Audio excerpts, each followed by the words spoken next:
Hi everyone, welcome to part 2 of How to Write the SAT Essay by Bulleter.com. In part 2 we'll cover the transition between your body paragraphs, writing your conclusion, and tips for vocabulary and style. We'll pick up right where part 1 left off, at the beginning of the second body paragraph. Just as a review, your introduction is followed by 2 body paragraphs, each describing a specific example that supports your argument.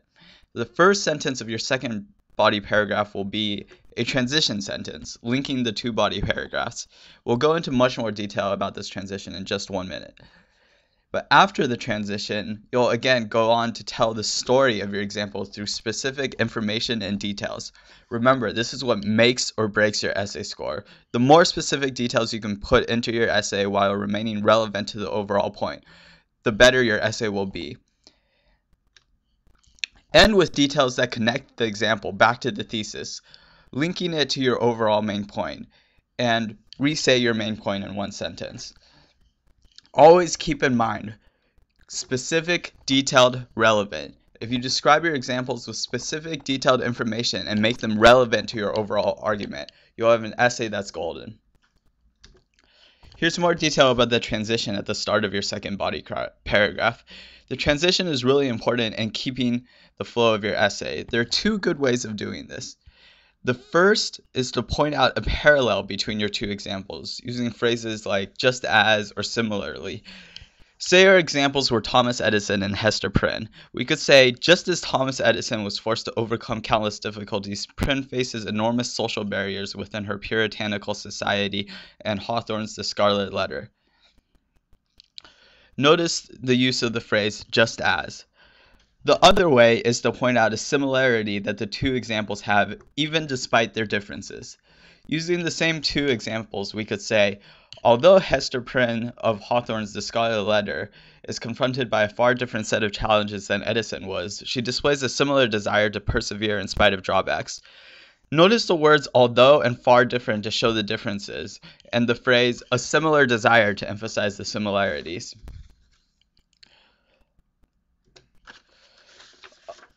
Alright, let's continue with our example from part 1. Remember, this was the prompt we were using. Which is more important, personally fulfilling work or high-paying work?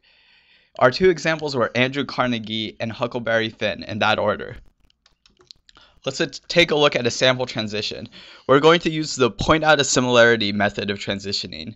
Here we'll say a similar, note that, a similar disdain for material wealth can be observed in the development of Huckleberry Finn, a major character in several of Mark Twain's novels. The rest of our paragraph will follow the information link format of the first body paragraph. Again, look at the story that's being told and how it leads up into the link back to the thesis. Notice all the little details that build up into Huck's story, the fortune from his inheritance that makes him feel confined by society. We even include a quote, another good detail, to strengthen our link, talking about the free and wonderful feeling that Huck gets without money and with adventure. And again, we end with a recap of our main point in the paragraph, that Huck chooses a fulfilling adventure over the pursuit of wealth. Your last paragraph is your conclusion. It should basically be a 1-paragraph summary of everything you said, restating your thesis or narrow argument, repeating your examples and their links to the thesis, and ending with something interesting. One tactic that graders find very impressive is to bring in a statistic, metaphor, or famous quote to end your essay on, making it sound interesting or sophisticated. It's okay if you can't think of one, though. If you can't think of one, just end on the restatements. So here's an example. Again, using the fulfilling work versus high-paying work prompt. First, we'll restate our examples and their connection to the argument. Carnegie and Huck Finn both discard their wealth in favor of fulfilling work. The conclusion also brings in additional statistical evidence in the form of a Time news article called The Science of Happiness, which found that sense of achievement was equal regardless of wealth.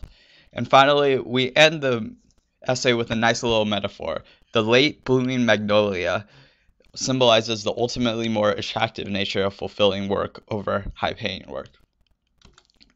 Great. We've gone over all the basic steps to writing an essay now. From here, we'll talk about more advanced steps that you can take to improve your SAT essay writing.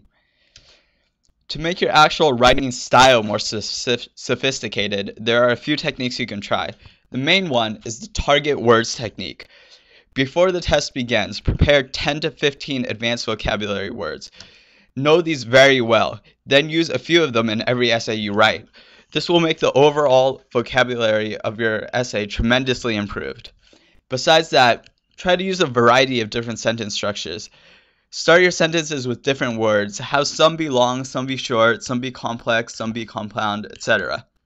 Finally, to make yourself more grammatically sophisticated, use a semicolon or dash. To remind you, semicolons set off two connected independent sentences, while dashes will set off a phrase. A lot of people worry about writing a lot for the essay. I guarantee you that quality comes first, but to a certain extent, length does matter. The number one way to add more length to your essay is to research your examples well so that you can fit in more specific and relevant details into your example paragraphs. Many people ask if they should write 3 body paragraphs instead of 2. The answer is only yes if you're completely comfortable with adding in that 3rd paragraph without sacrificing the quality of any part of your essay. Just wanted to remind you all again to visit Bolicher.com for many more resources. In the essay section under Idea Sheet, there are some powerful vocabulary words you can use for the target words technique we just talked about, along with really strong examples that you can take and incorporate into your own essays. Also, in the essay section, you can find a checklist that will allow you to quickly review the essays you've written and check to see that you've avoided all the most common mistakes. All kinds of SAT help for the other sections is available as well. Thanks everyone for listening. Best of luck on your SAT test.